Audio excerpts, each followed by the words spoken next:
very much, Dean, and thanks to the Scituate Historical Society for inviting me to give this talk.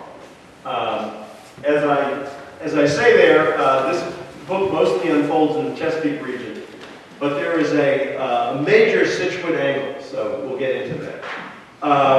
And I should say that what I usually do is introduce the three main characters in this book. It's nonfiction, it's all true. I introduce the two good guys and a bad guy, and I'm glad to say the Scituate guy is one of the good guys. I give you the setting and the sort of themes of the book, but I try not to give away the plot for those who want to read it. And I have, the paperback came out recently, and so I have both hardbacks and paperbacks that I can sell at my cost afterwards. You'll save a little money if you're interested in reading it. And so I'll be sitting back there at the end. Before I start showing the slides, though, just to get you in the mood, I want to do a little time travel. So, and this is geographic travel from here too. So we're going to go back to a very different climate. It's August of 1842, and it's in Washington, D.C. So it's a muggy, hot night, and in the bedroom of a Washington physician named William Gunnell, a 5-year-old enslaved girl is on the floor, and she's doing her job. And at the age of 5, she's been assigned to stay up all night, every night, and be prepared to rock the cradle of the baby if the baby should stir, so that the parents who are sleeping nearby wouldn't be disturbed. So perhaps because of that, but for other reasons as well that we'll get into, this little girl's mother and father decided they'd had enough of slavery, and they'd heard about some people who were helping people escape, and they made a connection, and they made preparations to meet at a place right outside Washington, D.C. in the middle of the night, and joined up with what turned out to be 15 people who would be packed into a wagon and make their escape. However, this required the mother to sneak into the slaveholder's bedroom, where the man and his wife were sleeping, and spirit out their 5-year-old daughter without waking the baby or the parents. And somehow she managed to pull that off and do that. And they met up with the others in the middle of the night, but there was a hitch, and that was the two heroes of this book had not managed to hire horses, rent basically horses in a wagon, and they had to hide all 15 of these people in barns and sheds and basements among friendly folks for another day while they got their act together, got their equipment together. So the next day they took off, and these people were from several households. They've been enslaved in multiple households. So, you know, one morning everybody wakes up, all the slaveholders wake up, and nobody's making their tea, and nobody's, you know, setting out their clothes, and no one's ready to drive their wagon to church, and they realize that a lot of people are missing. And so they have, that first night, they have sent off a posse basically to look for the people on the road up to Baltimore. But as it turns out, they actually were hiding in D.C. that night. So the next night, they take off, because this always happens at night. All 15 people are packed in the wagon. And Charles Torrey, the Scituate guy, is driving this wagon, it happens, on this occasion. And Charles Torrey was a Yale graduate, and he may not have been as experienced a wagon driver as you might have wanted for a job like this. in any case, whether it was his fault or not, they broke an axle and pulled off into a grove of trees to try and fix the wagon. And just at that moment, this posse came south on the same road, and because they'd been looking for 24 hours up there, hadn't found anybody, and were giving up and coming back. And because the wagon axle broke, they were off the road and in the trees, and the posse did not notice them, and they were able to get their act together, get their wagon fixed, and take off. And Torrey sent to Thomas Smallwood, the other good guy in D.C., a message saying that they had reached Troy, New York, next to Albany, safely, and that everyone was being put aboard canal boats to Canada. So, with that little story as introduction, let me go ahead and show some slides, and I guess we'll turn the lights down a little bit. No one's allowed to fall asleep, though. So just to sort of set the stage, I refer to slavery's borderland in the subtitle of this book, and I'm basically referring to the top tier of the slave South, Maryland, Kentucky, and the lower tier of the free North, particularly in this case Pennsylvania. And so this is just a period map that shows the line between the slave states and the free states. And what I found in, what drew me to this topic really was, I had done some research on the slave trade, which we'll get to, and I found that this region was extremely interesting, because if you came to Boston in the 1840s, you might well find an abolitionist, but you weren't going to find a slave trader. If you went to New Orleans, you would find plenty of slave traders, but you wouldn't find any abolitionists, or none who would admit it.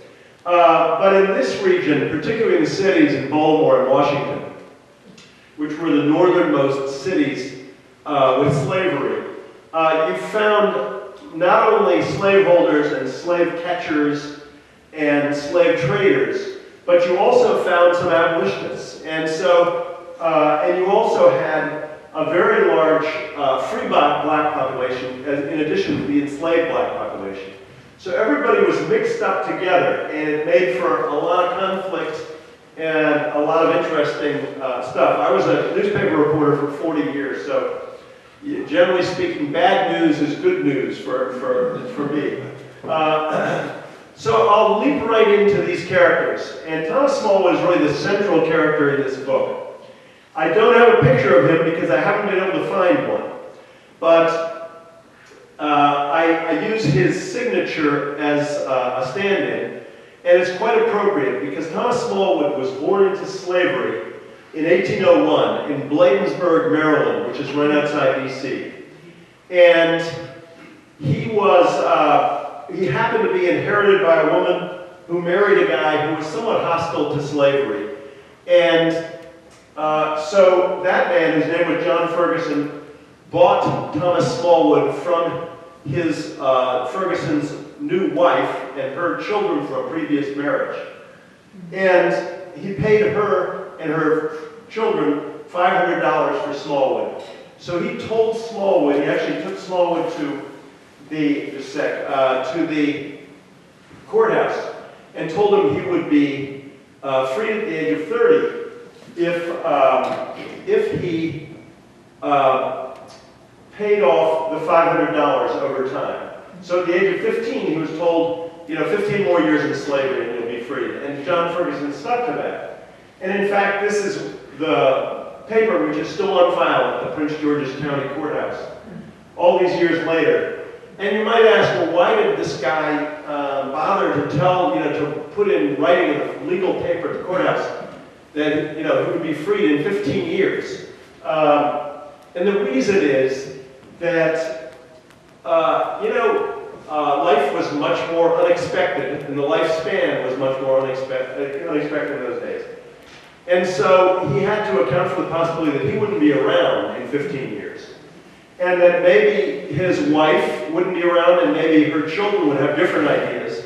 and they wouldn't want to honor this, so he wanted to get it on the record. So now, like most people in slavery, Smallwood's early life is really a blank.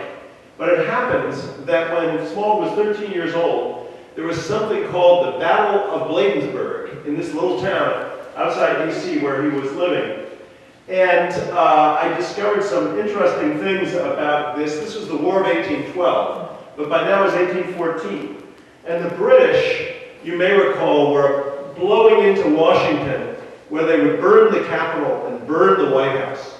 So it was a very, it was a time of ignominy for the United States. And in Bladensburg, there was a small American force that was just run over by the Brits. But part of the British troops was something called the Corps of Marines. And they were people who had been enslaved and were offered their freedom in return for joining the British fight. So it's just interesting to me to think about Thomas Smallwood. He never wrote anything about this. But he's 13 years old. This is the biggest thing that's ever happened in his little town. He had to know about it.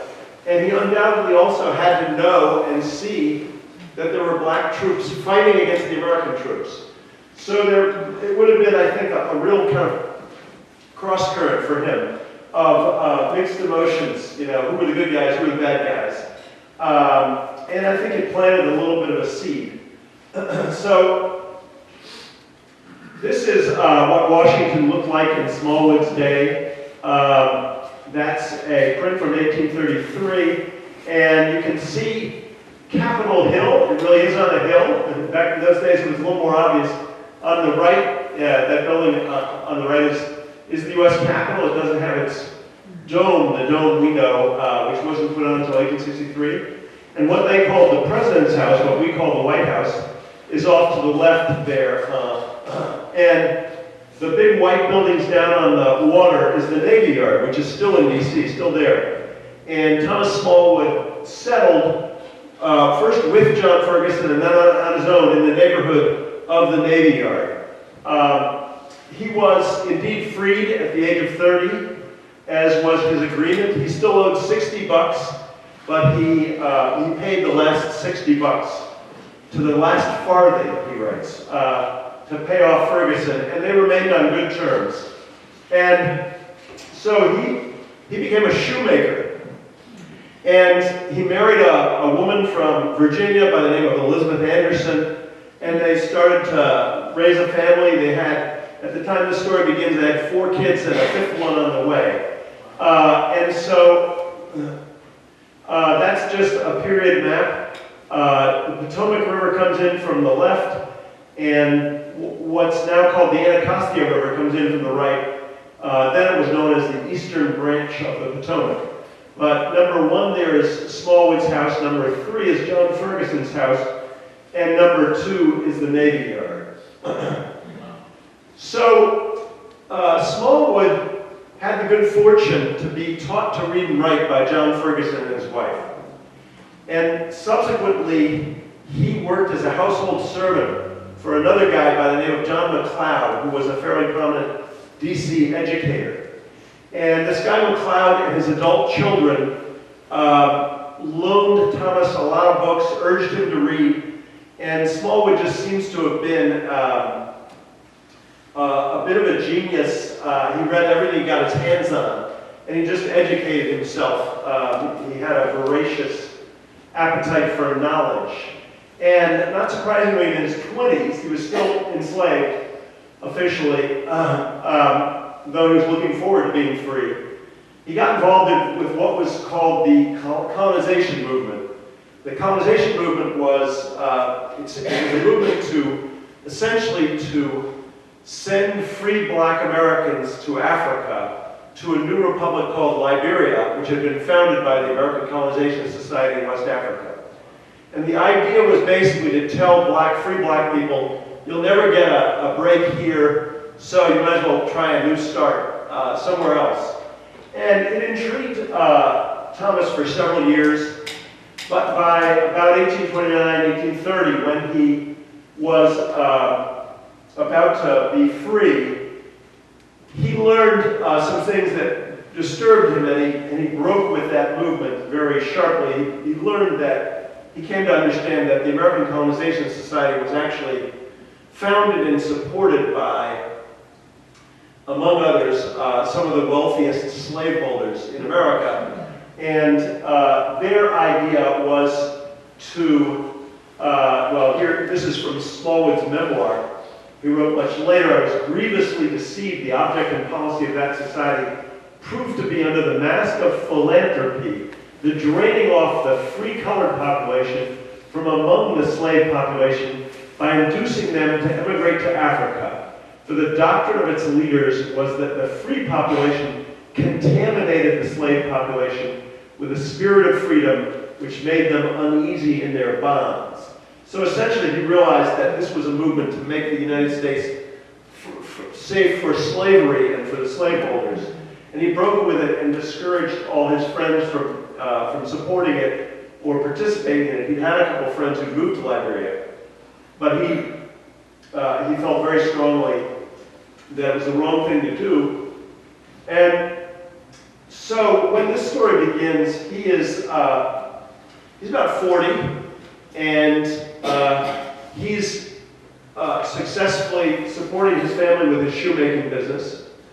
He was known, I saw in papers from the time, known by some as Smallwood of the Yard, meaning the Navy Yard, meaning that neighborhood. And so, you know, he had a little bit of a profile.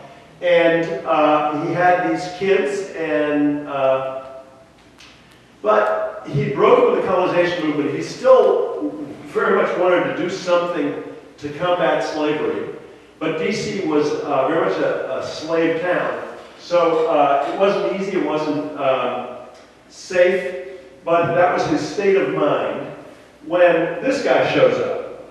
So Charles Torrey is your neighbor here. He was born, actually I think I have a, so that's a picture of him. We have a picture of him. He was born in this house on 5 Old Country Way, which is now I think a law firm. And his parents died when he was very young of tuberculosis. And his sister died as well. So he's left on his own as a very small child, but he's taken in by his grandparents. And his grandfather, whose name was Turner, lived in, I think, what may now be part of Scituate, but it was not far away. And he took young Charles in and raised him. And this guy Turner was quite well known. He served as postmaster and various other jobs around here.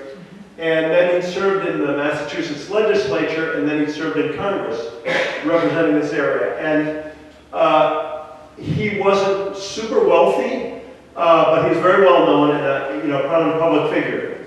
And he sent Charles to Exeter and then to Yale. So he got, I guess what you could say was the best education money could buy at the time. So Charles Torrey gets out of Yale at the age of 20, and I don't know what you guys were like at the age of 20, but I was certainly like this. He didn't really know what he wanted to do. So he tried his hand at school teaching, and it was a bit of a disaster. It was in a little town west of Boston, and here he talks about, as far as he was very religious, as far as my temporal matters are concerned, one of disappointment and almost pecuniary embarrassment, for at this moment I have not 1 cent on hand. The number of pupils small, some considerable debts.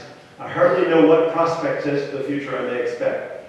So after that, he bailed out of that after a year or so, and he decided if he couldn't teach kids, maybe he could become a preacher and lead grown-ups and teach grown-ups. That didn't go much better. He did get a job in 2 different churches, one in Salem, and but I found a parishioner who wrote that Charles Torrey gave a terrible sermon. So apparently that wasn't a big success either. I'm sorry to say this about your countryman here, your constituent guy, but we got to be honest here. He will shine later on. So as he's at these churches, it's clear he's not doing so well, but he gets very involved in the anti-slavery movement. This is in the 1830s. In the 1830s, as some probably know, the abolition movement in New England took off, and every little town, I'm sure this is true of Scituate, had an anti-slavery society or an abolition society, and it was sort of the rage at the time to agitate against slavery and talk about how they could battle slavery. Of course, the slave South was a very long way away, but the tempers got very hot over the tactics of the abolition movement. So Charles Torrey and some of his friends decided that they wanted to basically overthrow William Lloyd Garrison, probably the most famous American abolitionist, who was the founder of the Massachusetts Anti-Slavery Society and probably the best known abolitionist, white abolitionist, at least in American history. And, Garrison was a courageous guy and very passionate about the anti-slavery cause. But he had some peculiar ideas, and one of the ideas was that the government and the political system were so corrupted by slavery, or by what they called the slave power, that you couldn't use the government or the political system to combat it. It was impossible. That was Garrison's belief. And so he refused to vote, for example. He would never choose a lesser evil. He would just boycott the whole thing. So Torrey and some of his friends thought, this is nuts. And they wanted to start a political party to oppose slavery. So they tried to take over the Massachusetts Anti-Slavery Society, but Garrison rallied his forces and defeated them. But this is a letter that Torrey sent to an older man who he was close to in the anti-slavery movement, Amos Phelps, around here. I know how hard it is to my own spirit to keep still and be the object of attack in the lying berater. Okay, Garrison's famous newspaper was called The Liberator. But Torrey called it the lying berater. And Torrey called Garrison William Lloyd Garrulous. So I mentioned that only to tell you that these were very hot battles. And even though when he's talking about 5,000 guns, that's a metaphor, people felt very strongly about these disputes. So the next thing that happens is Charles Torrey has married, he has a couple kids, and he's married actually the daughter of one of the preachers who was sort of a mentor, getting him into ministry. So things are not looking too good. He's sort of washed out of the ministry, and he's not making much money in the anti-slavery movement. So he has to come up with a way to make money and support himself and support his family. So he decides to try a third profession. Journalism, something I did for 40 years. And so he goes around to a bunch of small papers in the north. And he says, I will be your Washington correspondent. I'll write about what the president is up to, what Congress is up to, with a sort of abolitionist spin. And you pay me, by the word for what I write, and that'll be the deal. And he actually found a bunch of papers that would go along with that deal. So he moved to Washington in near the end of 1841. He moved into a boarding house. That's just a close-up of the U.S. Capitol in those days. It looks peculiar because they hadn't put they put the John Lino on in the middle of the Civil War, strangely enough, in 1863. Anyway, he shows up, and very quickly he stumbles upon what he thinks is going to be a great story. And he wasn't wrong. It was a great idea he had. He saw that all the Maryland slaveholders were going to have their first convention in the Maryland capital, Annapolis, in January. So he says, this is going to be great. I'll go, take notes, write it up, and send reports to all these papers, and it'll really make a splash. It'll be a great thing. Unfortunately, he showed up with a few other reporters, and the first thing they did was throw the reporters out. But instead of leaving, Torrey, who had staked a lot on this, went up to the balcony, kind of like your balcony here, I guess, and figured he'd sort of keep his head down and take notes in the balcony. But they spotted him, of course. Somebody figured out who he was, and that he was from the North, and he was an abolitionist. And they threw him out, and pretty soon he was on the streets of Annapolis, Maryland, surrounded by a pretty bloodthirsty crowd that was basically trying to decide whether to lynch him or just tar and feather him. And a magistrate came along, and basically for Torrey's own safety, he jailed him. He threw him in the Annapolis jail. And Charles spent a couple of days there, and then was released because they couldn't figure out anything to charge him with. But while he was there, it turned out to be a very significant experience for him. And while he was there, he met up with two black families that were incarcerated there. And they were there because they were property in an estate dispute. And depending on how the court ruled, these two families were very likely to be sold south, which we'll get into, but basically sold to the cotton and sugar plantations of the Big South, of the Deep South. This got him very riled up. He was already, used to speaking out against slavery, but this was his first experience actually talking to people who were enslaved. And he was fired up, and he said, "I will not cease to talk, write, preach, pray, and vote against slavery till there is no slaveholder in any church or any slave in our land." Well, they're very grand words, and this is from one of his newspaper dispatches that he sent back north. But of course, he was, at the time, pretty much a 28-year-old nobody. So there were big words, but it was hard to see what he could do about it. So the next thing that happens is there is a meeting that no one noticed at the time, but for our purposes is quite momentous. So what happened was, Thomas Smallwood, very interested in current affairs, had read in the local papers about this crazy young white man who'd come down, tried to write about this slaveholders convention, got thrown into jail, and he recognized the name because his wife, Elizabeth, did the laundry for Mrs. Paget's boarding house. Everybody in D.C. in those days who was passing through, including members of Congress, lived in these boarding houses. So Charles Torrey was staying in Mrs. Paget's boarding house, and Mrs. Smallwood did the laundry for Mrs. Paget's boarding house. She had a laundry business. So Thomas asked her if she would arrange a meeting with this guy, Charles Torrey, who he'd been reading about. And they got together, and it's unfortunately neither one of them left any record of that meeting. But they were meeting, of course, across the huge chasm of race, a significant difference in age. I guess Smallwood was about to turn 41, and Torrey was 28, so a dozen years difference in age, and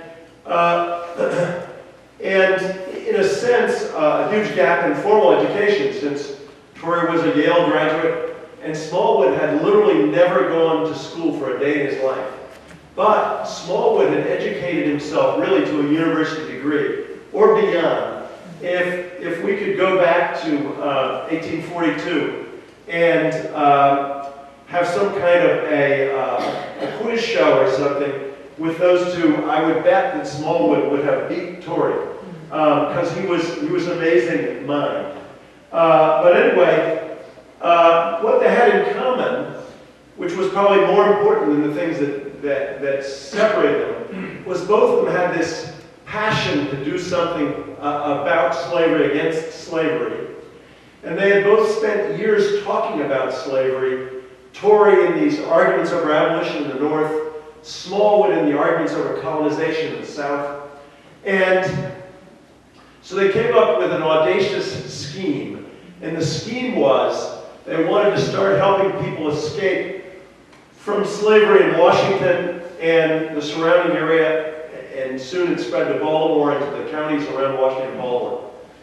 And Smallwood literally started recruiting he didn't wait for people to express interest in escaping. He approached people and said, have you ever thought about trying to head north? And they wanted to do it not in ones and twos, but by the wagon load. That was their idea. So they started doing this, and they would pack 10, 12, 15, 18, even 20 men, women, and children into a wagon, throw some kind of tarp over it, maybe put a couple bales of hay, take off in the middle of the night, and travel just at night. The first night they would get basically from DC to Baltimore.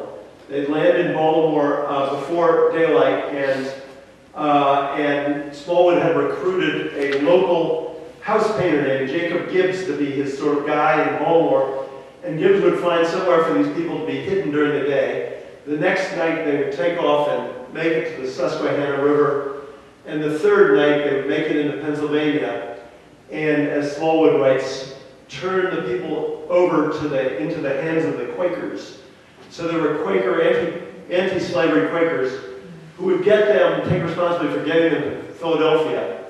And then they'd keep going north, mostly on, unless there was some reason for them to be particularly worried about being caught. They were taking steamboats and trains, and Smallwood and Torrey would raise money to pay their fares. And Smallwood always told everyone to keep going until you got to Canada, because he didn't think they would be safe if they didn't make it all the way to Canada. And there was reason to believe that, as it turns out. So, right away in the local papers in DC and in Baltimore, you start seeing runaway ads, which are slaveholders offering rewards for the return of people who they enslaved, who've taken off, and who I know were assisted in taking off by Smallwood and Torrey. So you start seeing the results of their work right away.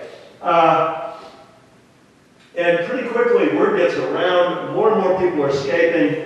There's I think a $2,000 reward offered in Baltimore, a $2,000 reward offered in Washington, which in today's dollars is $60,000, $70,000, to figure out who's behind this.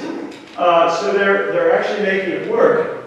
Now, Torrey, they started in January, and by August, Torrey is offered the job of editor of Tocsin of Liberty. Tocsin is an old word meaning bell or alarm bell, so that basically means Liberty Bell. And that was a small abolitionist paper in Albany, New York.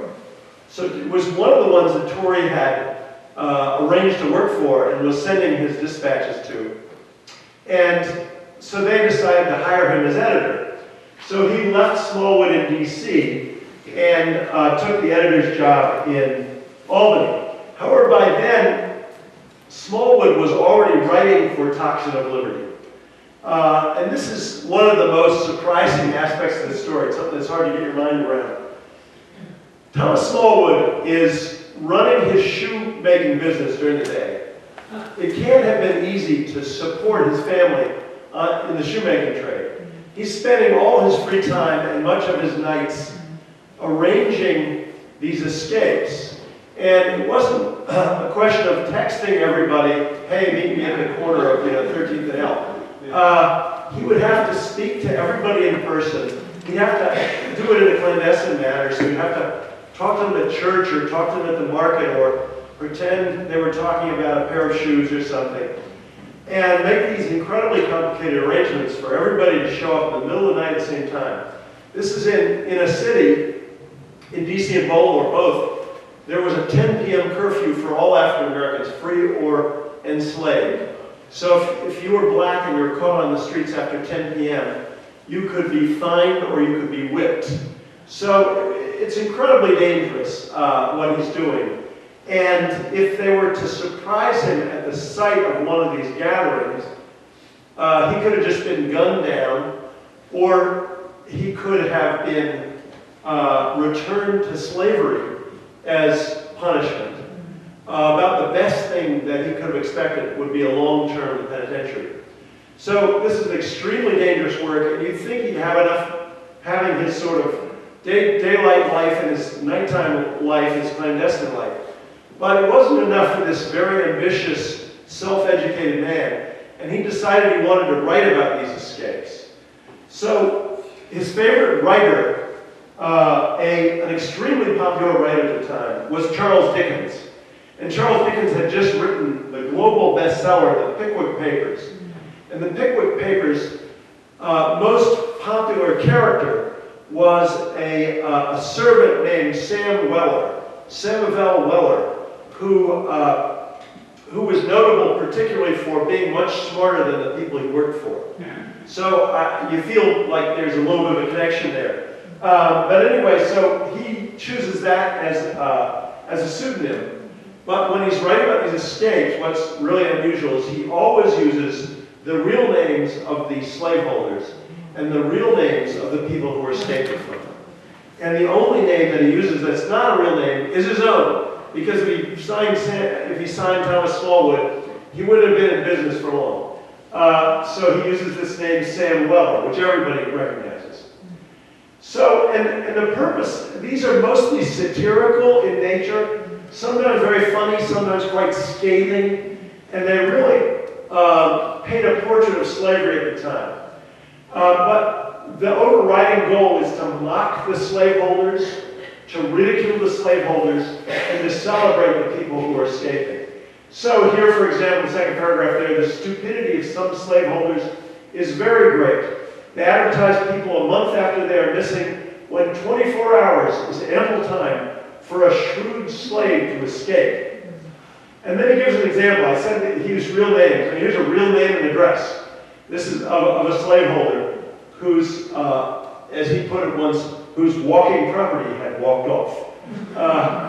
And here he says, George H. Gardner of Pleasant Hill Post Office, Charles County, Maryland, advertises his dear friend and servant, Henry, who calls himself Henry Edlin. This takes a little bit of unpacking. So, if you think back to Thomas Jefferson and the founders, they were slaveholders. They were pretty clear that slavery was wrong and that something would have to be done someday. Thomas Jefferson in particular had a deeply ambivalent attitude towards slavery. He knew it was a crime, essentially, to hold people in bondage, but he found it very convenient for himself. But you had that very dual attitude. By the 1830s, the abolitionists were attacking slavery so vociferously that the slaveholders began to defend it vociferously. And the popular argument became not, it's a necessary evil, or geez, someday it will die out. But it is not, it's not wrong. It's in fact, it's justified by the Bible, and it's in fact the best organization of society that's possible. And the reason, they said, is that the kidnapped Africans and their descendants were incapable of looking after their own affairs. And so the slaveholders, by giving them work and food and lodging, were doing actually a charitable thing. So this was not necessarily the most convincing argument you could make, but that was the argument they're making. So what Smallwood does is he turns all this on its head, and he portrays the slaveholders as sort of a dim-witted race of people who are quite incapable, apparently, of doing anything. They can't cook their own food, they can't make their own clothes, they can't drive their own wagons, whereas the slaves seem to be able to do all those things. So he kind of turns the table on that. But here, the reason George Gardner says Henry, who calls himself Henry Edlin, is that the slaveholders believed or argued that the enslaved people had no family names, no last names. They didn't need them, they only needed first names. But of course the enslaved did take last names and use them. So these guys were in a box when somebody escaped because Henry would be using the name Henry Edlin. So it made sense to put it in the ad. But you didn't want to just say Henry Edlin because that would sort of recognize that that was a real name. So Smallwood sort of takes off on that. That drove him nuts. He says, pray, what should he call himself? Mr. Gardner, a little lower, it may be that your phrase is only a part of that despicable system by which slaveholders are led to deny to their victims a family name, as if their family relations were not to be acknowledged even in words. So that's just an example, one of many, of how in these newspaper dispatches, Smallwood paints a sort of very intimate portrait of how slavery functioned. This was, Smallwood was set off and having some fun with the fact that someone had speculated that maybe this Sam Weller guy who was writing these dispatches and organizing escapes might be Charles Torrey, because Charles Torrey had been down in D.C. for a while. And so Smallwood affects to be outraged by this claim. He says, how dare you mix me up with an obscure abolitionist like Charles Torrey? And he says, I, Samuel Bell Weller Jr., will continue to scoff at, annoy, and expose the slaveholders and their crooked ways to their perfect mystification and great pain during weeks and months to come. The poor ignoramuses, to think to catch such a weasel as I asleep. So that's his job he's assigned himself.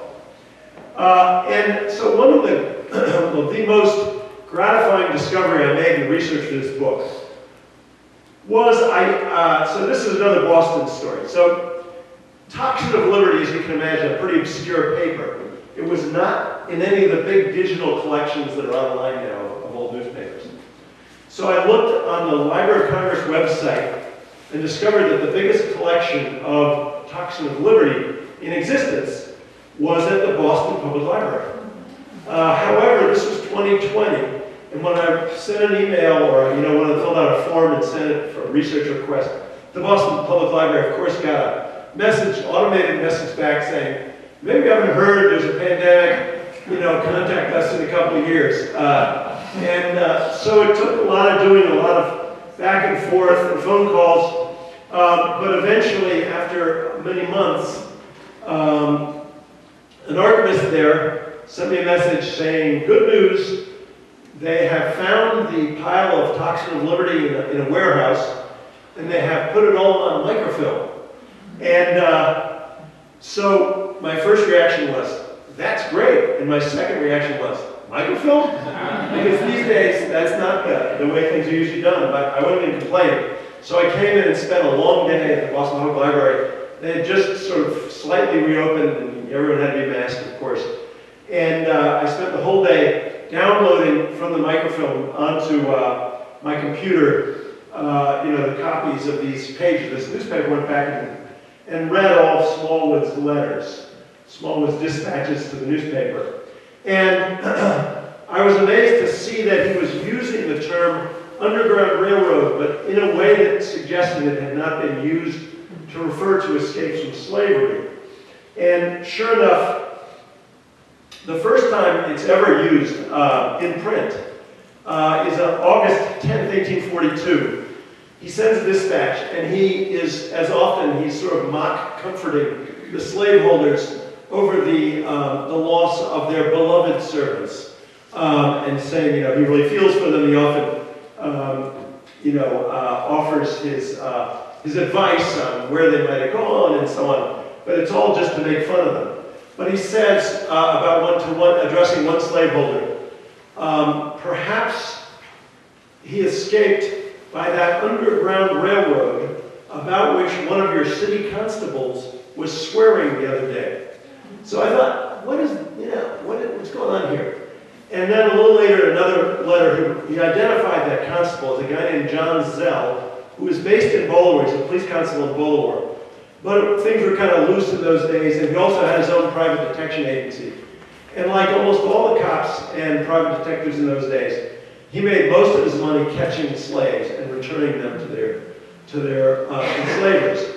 So he apparently was overheard on the street one day, expressing frustration at all these escapes that were happening, and at the fact that he couldn't figure out how the people were getting away. And he said, they must be escaping by Underground Railroad. So there were railroads, but there were no underground railroads. So basically he was saying what we might say, they must have been kidnapped by aliens, you know, and basically this is an impossibility. So Smallwood mentioned it, and then it must have occurred to him that this is quite a compliment to him and to the people who were escaping. So he started sort of riffing on the idea of an underground railroad. And by now, this is months later, he's appointed himself general agent of all the branches of the National Underground Railroad, Steam Packet Canal, and Footed Company. So, you know, sometimes he'll advise these allegedly bereaved slaveholders to inquire at the office of the Underground Railroad in Washington about where their lost property might have wandered off to. So he has a grand time with the Underground Railroad. Now, when I discovered this, of course, like anyone else, I went to Wikipedia to learn what the history of the term Underground Railroad was. And I learned that there were a couple of sort of folk tales about where that term came from. But scholars had not accepted them, and that, you know, basically the origin of that term being applied to people escaping slavery was unknown. And so I went into the big newspaper databases that exist now. There are a couple of very big 19th century newspaper databases that are all digitized, and they're pretty easy to use. And so I could search for the phrase Underground Railroad. Though often, in those days, it was often written Underground Railroad, 4 words or 3 words. So you had to look in different ways. But it turns out that sure enough, Thomas Smallwood's dispatches for the Tocsin of Liberty is the origin of that phrase, Underground Railroad. And it was picked up within a couple of years, it was picked up by all the newspapers, and but that is the answer to that historical mystery. And, you know, this is Charles Torrey listed there, your neighbor here, listed as editor of Tocsin of Liberty, and the Sam Weller letters, Smallwood's letters, became so popular that this is what the newspaper business we used to call a house ad, meaning an ad for the newspaper itself in the newspaper. And you often stick in a house ad when a column runs short and you have a spot. So you can have a house ad ready to go. A true Liberty man, sir, said an old man to one of the publishers of Tocsin, I have not been able to take a Liberty paper, but I don't know how to get along without one any longer. And I have made up my mind that I must have the Tocsin, and will do without using tobacco in order to enable me to pay for it. I have seen several copies of it, and am so deeply interested with Samuel Weller Jr.'s letters respecting the Underground Railroad, that I had rather give up my tobacco than lose the pleasure I derive from reading them. So, you know, it's so interesting. This white guy from Massachusetts, this black guy from Maryland, you know, really were quite a team. Because Torrey, of course, was on the receiving end of these letters of Smallwood. He was publishing them at the time. So I'll just talk briefly about the bad guy, and then we can get to questions. So every good story has to have a bad guy, and this is a very bad guy. To just give you a thumbnail sketch of the history of the domestic slave trade. I'm guessing that most of you don't really know what I mean when I say domestic slave trade. In 1808, Congress had banned the international slave trade, the import of people from Africa, of enslaved people from Africa. So from 1808 on, there was a little bit of illegal trade, but basically that supply of labor was cut off. Happened to coincide with you may remember from elementary school, the cotton gin had been invented by Eli Whitney, and the cotton trade, the cotton plantations in the Deep South were booming. And so was the sugar trade, sugar plantation, especially in Louisiana. So there was huge demand for labor in the Deep South. But in the Mid-Atlantic area, there was a surplus of labor because tobacco had been king, and tobacco wears out the soil after a while. And so the farmers were finding they were getting lower and lower yields, and they were switching from tobacco to grains and other things that didn't need the large labor force that you need for tobacco.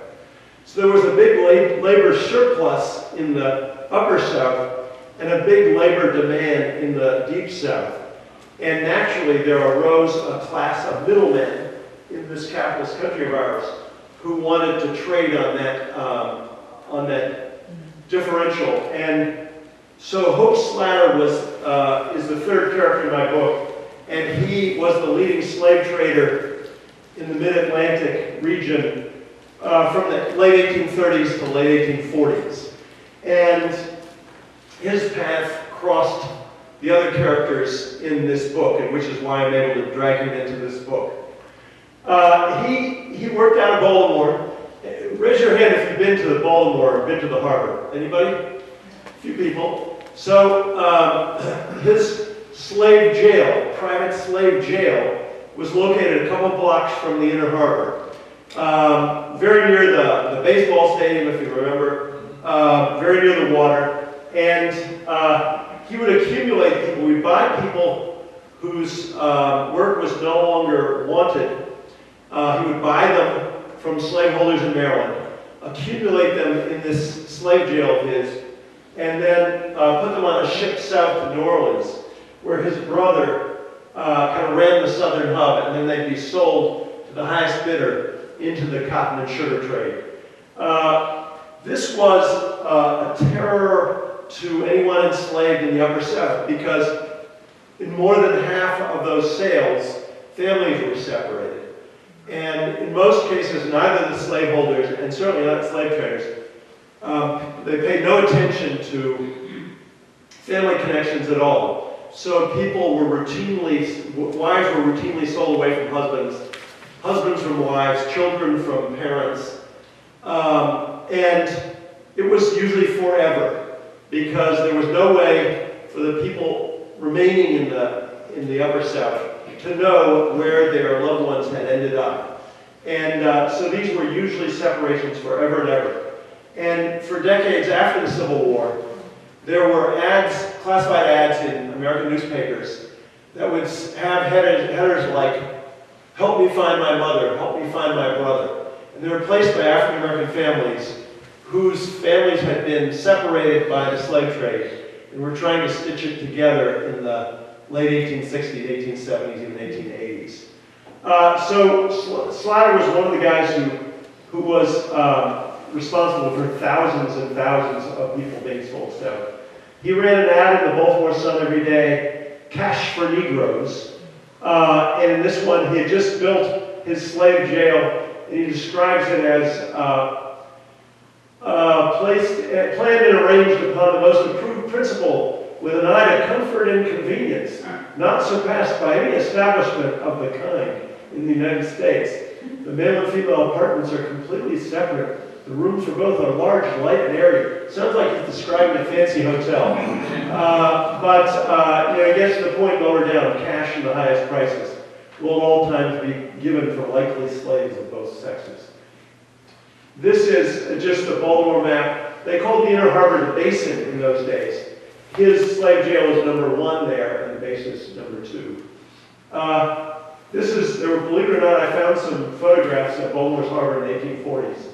So that's what the harbor looked like at that time. That's a downtown street in Baltimore. And this was a picture from 1910, which showed Slatter's slave jail when it was still standing. Of course, it was long out of use and seems to have been just a junkyard at the time.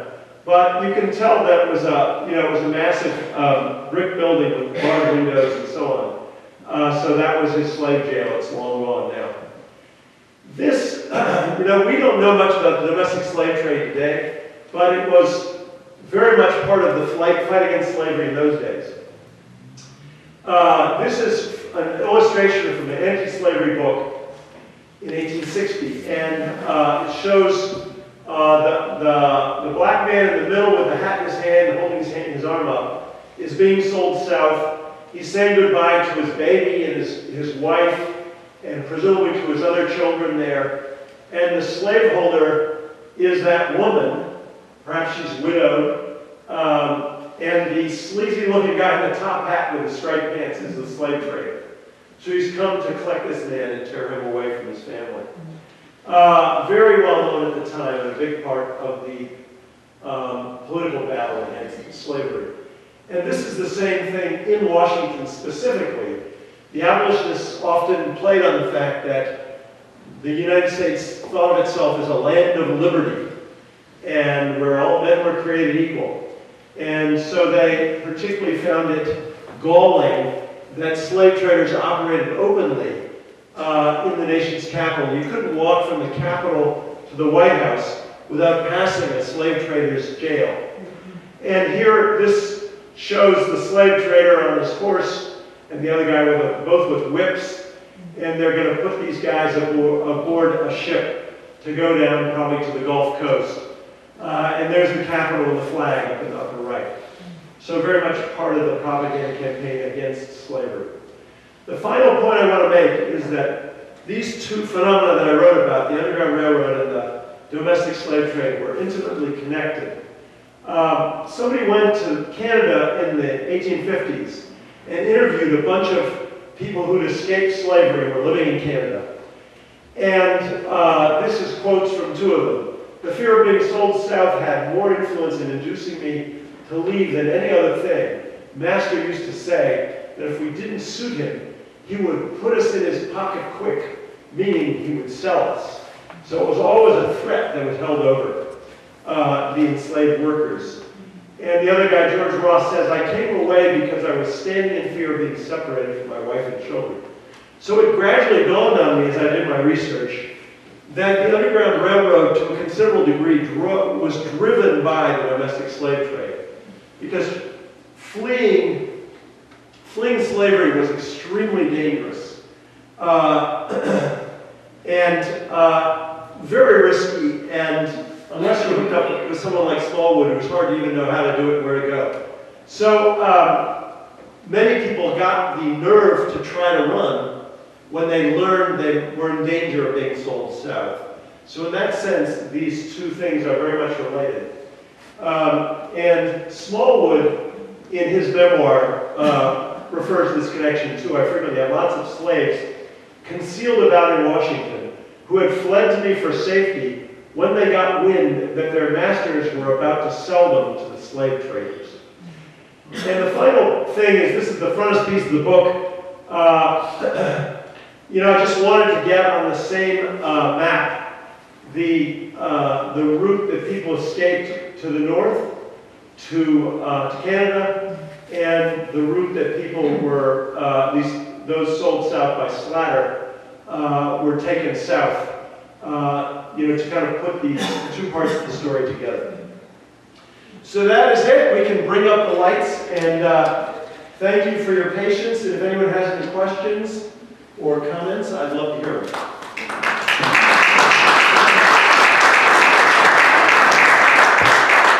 I wondered if there was an underground railroad in the Midwest also beside the East Coast? Yes, I'd say that in addition to sort of the Pennsylvania boundary, the other big area for the Underground Railroad was the Ohio River separating Ohio from Kentucky. And this story concerns the kind of eastern part, but there was a very active Underground Railroad in that area too. So, other folks? Anyone want to correct me on Scituate? Yes, ma'am?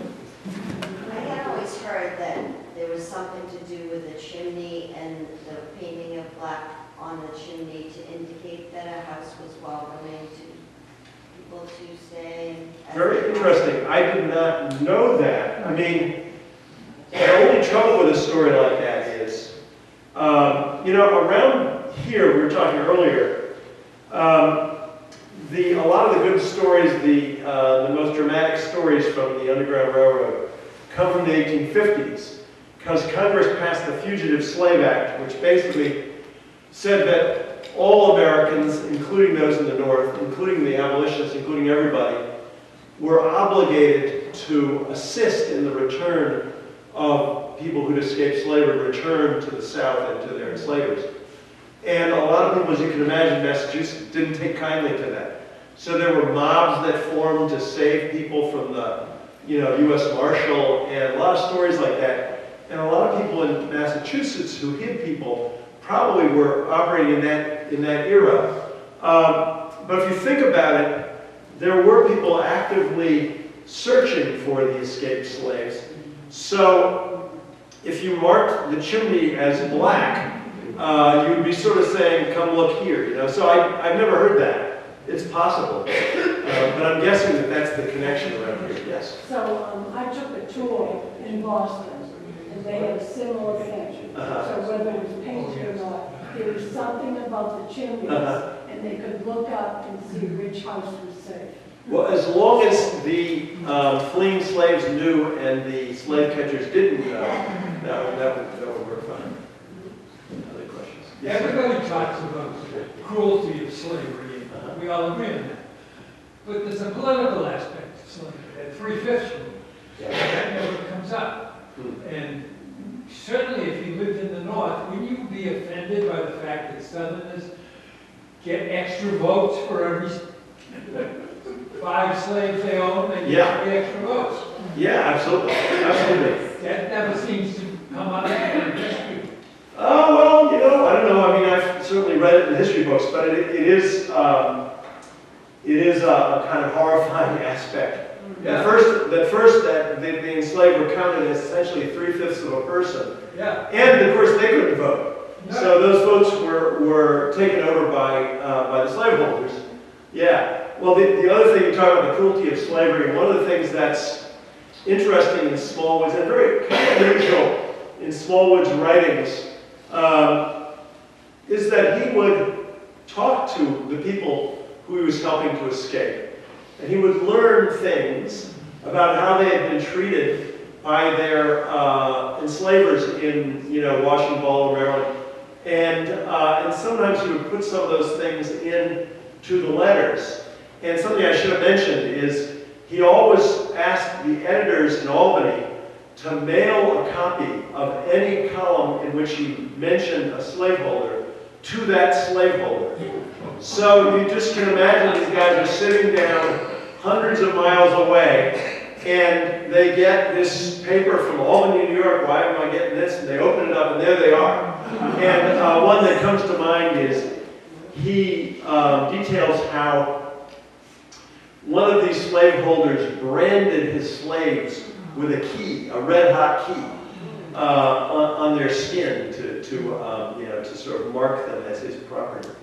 But there were a lot of those details in there. And so, other questions? Yes, sir.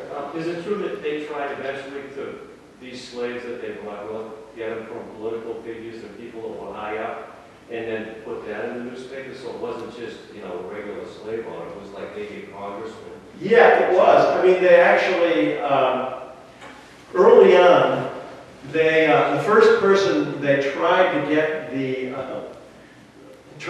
to arrange the escape of the slaves belonging to the Secretary of the Navy, who was from the South and had come to Washington to serve in that role. But the father in the family, in the black family, was free, and he managed to raise the money before they could make the escape and paid to buy the freedom of his wife and children.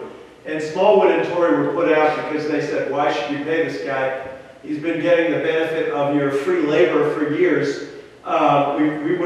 We could have made good use of that money in arranging more escapes. But they, subsequently, he talks about several people who held public jobs whose slaves he assisted on the way north. And part of their thinking, they realized, of course, that, you know, operating 10, 15 at a time, they were not going to liberate all the slaves in Maryland, let alone in the South. But they hoped that these tactics might become a bit of a strategy by demoralizing the slaveholders. Because the slaves in that time and in that era, in that place, were sold for somewhere between maybe $500 and $1,000. And you can multiply by about 35. So up to $35,000. And most slaveholders owned a small number of slaves. So let's say you owned 5 slaves. That might be, that almost certainly would be the bulk of your assets, the bulk of your wealth. And if you wake up one morning and they're all gone, you know, that might might be $150,000 in our dollars of your money that's gone and not coming back. And Smallwood describes overhearing. One of the really captivating parts of Smallwood's story is he's a black shoemaker, so no one suspects that he is doing this. Certainly, they don't suspect he's writing these quite funny Dickensian, dispatches to the newspaper. So it takes him a long time to figure out what's going on. But he can lurk as a black man who the white slaveholders mostly, they knew him, but they kind of ignore him and they talk in front of him. And so he describes a conversation between two guys, one of whom has lost all his slaves to the Underground Railroad, saying, I'm never going to buy another slave. I'm going to hire from now on because it just doesn't work. And of course he's like, great, it's working. And I think they thought being in Washington, D.C., the seat of government, would have all the more effect because Congress is there. And so if you could undermine the institution of slavery there, maybe you could topple the whole thing. That was what their dream was. As we know, it took a little longer. Others? Yes, sir. In your research, have you ever been able to determine how active this area, the South Shore area, was involved in the Underground Railroad in the 1850s? Well, I know that a lot of people were coming up here, some of them by ship. Some were escaping by ship, and there was a case that Charles Torrey was involved in, that's in the book, in which the captain discovers this stowaway who's an enslaved man, and they pull into Boston Harbor, and he's trying to figure out what to do with him. And Torrey gets involved in suing. He goes to court to claim that they're holding this man against his will, and it becomes a big court case. So there was a lot happening in this area. The South Shore specifically, I don't know, except that certainly from time to time someone would come through here because they were on the run. I mentioned that Smallwood always urged people to go all the way to Canada before they stopped. And that was unusual advice because a lot of the abolitionists wanted people to stay, wanted escaped slaves to stay in this country on U.S. soil to sort of join the fight and so on. But I was amazed to discover that cops from where I live, Baltimore, Maryland, would routinely travel to Albany, New York, and the towns around there to try to recapture people who had escaped slavery. That's 350 miles, and it would have been a lot harder to do than it is today. And it would have cost a pretty penny. But the rewards were lucrative enough that they would go there and try and catch people. And they'd sometimes get a pretty mixed reception from the folks in Albany, which was also a very divided town. Yes, back. Yeah, this gentleman's question, I think you referred in your book, which I've read. It's a fantastic book. There's everyone's quiet. I didn't pay him to say that. I already read it in the library. The Underground Railroad, I think you referred to Professor George Seaberg's paper, Yes. 1935, on the Underground Railroad of Massachusetts. Yes. And the route basically ran from New Bedford to Boston and avoided the South Shore. I've been researching anti-slavery on the South Shore. Oh, very. And my question to you is, I was wondering if Scituate had 3 anti-slavery societies. Wow. In the Methodist, Baptist, and Unitarian Church. But I didn't find in your book the early part of Torrey's life. Yeah. I'm wondering if you just, knew it, left it aside, and your focus is on the main story, which is extremely dramatic, and it's a very dramatic end. If you want to buy the book. But where did Torrey go to church? What were the early influences that moved him? Is there anyone here from the Scituate Historical Society? I don't actually know where he went to church. I looked up where his grandfather lived, and it seems like it's maybe on the border of Scituate and Norwell, and used to be Norwell, now Scituate or something, but, and I'm sure you could probably find it out because he would have gone to church with his grandfather. And his grandfather, was a member of Congress and would be a guy who left quite a trail. So I think it would be possible to find that out. But one thing that I did learn was that there was a second Great Awakening in the United States, and it was this religious revival that hit about when Charles Torrey was in high school and college, a young man, and he became incredibly devout and caught up in religion, and remained that way very much. And of course, he trained for the ministry at one point. But for example, he left his journals from Yale, and at one point he says, I slept in till 8 o'clock, and I was disgusted with myself because I should have been up praying to the Lord, and so on. So it's pretty striking. But he came from a very religious background, and that very much affected his stand on slavery. I don't want to keep everyone too long, but go ahead. Yes. So given that Smallwood did a lot of writing and promulgating this evolutionist philosophy, was there a price on his head? Yes. So there was, they didn't know who he was, but there was a $2,000 reward in Boston, in Baltimore, and a $2,000 reward in Washington, which would have been $60,000, $70,000. It was worded something like, for the capture of whoever is responsible for this rash of escapes.